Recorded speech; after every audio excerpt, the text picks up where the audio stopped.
Because we live in a world where we are told we are the leaders of tomorrow, and the politicians of the day have ensured that that tomorrow never comes. Let us today tell the politicians of the day that the tomorrow they have been talking about is today. We live in a continent today where, as the young man has said, our young women, upon attaining puberty, cannot afford sanitary pads. But our public servants have iPads which they do not know how to use. We live in a continent today where our leaders who preside over our health sectors have no faith in the health sector.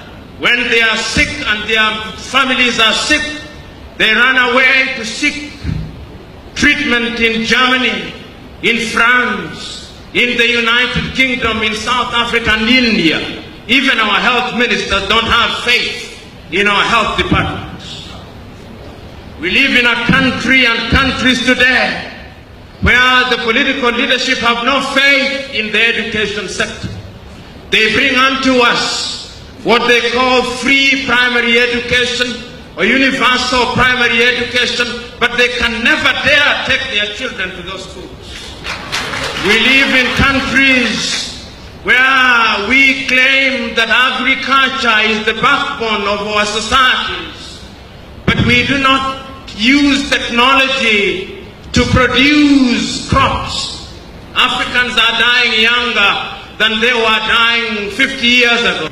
And I want to submit to you that corruption is the source of all these. I had the privilege of serving as the director of the Kenyan Anti-Corruption Commission. But it would appear that I did not understand my brief well. Upon being appointed, I assumed that my mandate was to go out there and fight the corrupt. But the truth was that I was not supposed to fight corruption. I was supposed to appear to be fighting corruption.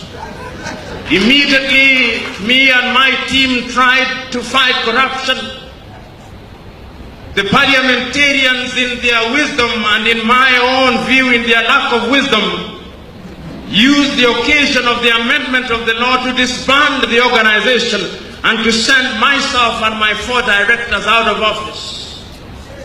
The history of anti-corruption crusaders in Africa is one and the same. Their mortality rate in office is very short.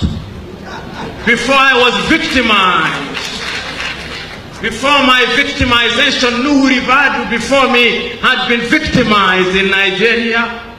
Before I was victimized, McCarthy had been victimized in South Africa and his scorpions disbanded. Before I was victimized, my equivalent in Malawi had been victimized. Before I had been victimized, my equivalent in Zambia had been victimized. It would appear that in Africa, if you serve your full term, it is because you have refused to fight corruption. So the question that we must ask here and now, on an occasion such as this, what must Africa do going forward?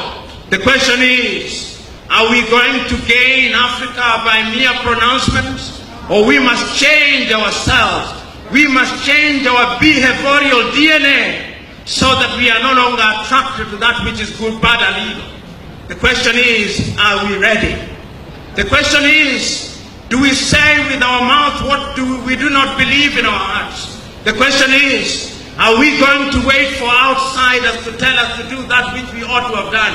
The question is, are we prepared to sacrifice our lives for that which is good and right?